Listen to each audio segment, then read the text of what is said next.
Benim ismim Abdülcet. Bu yıl 35 yaş. Şinjan Kızılsu Oblasti Atşehir'de Uygur Tibabet Çaydoğru dükkanı açıyorduklarımda 10 yılda açtı. Hazır bu dükkanı ayağımız çıkıyorlar, tanışıp tanışıp yapmadınız. Yumulap kaldı bir kadar kalsın. Bana horek iken bu. Yıl olsa çay kıtlarsa kendine maylarla may kıtlarsa buldu. Laza yanıyor. Ürün bulamıyor ya. Soğuk.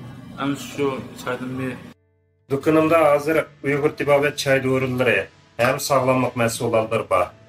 Uygur Tibabet çay doğrularının ki adam bedeniga faydaları köp. Ameliyatı mı? Uygur Tibabet çayları bedendeki artık hülliklerini kurtuş, soğuk yerlerini eydeş, kan kızıtış, hazım hizmetini yaxşılaş təsirini birələydi. Ama şu təsirləri arkalık normal kesilliklerinin aldığını elişte Uygur Tibabet'in aldığını tanışı bulup gelgen.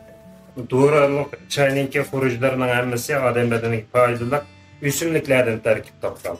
Daim çay içip tuğan çağının özü de bedenin imanet gücünü aşırış faydalı. Benim iki oğlum var, bu benimki çoğun oğlum İbrahim 6 yaşa girdi. Bu küçük oğlum İlyas 4 yaşa girdi. Bunlar küçükten tatıp da Uygur Tibabet çaylarını içişken ait amrak.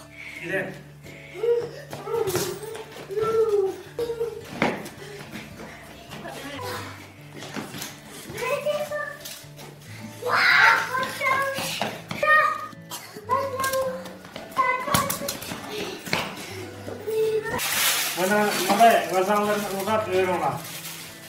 Evet. Kazanlarını bana büyütü. Bana büyük ona.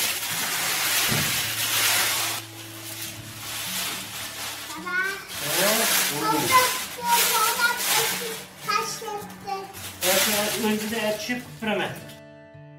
Mış kızlık kişilen malsa çoğun boğanda mış kesinin varısı bu kılışını ümit kılamayın.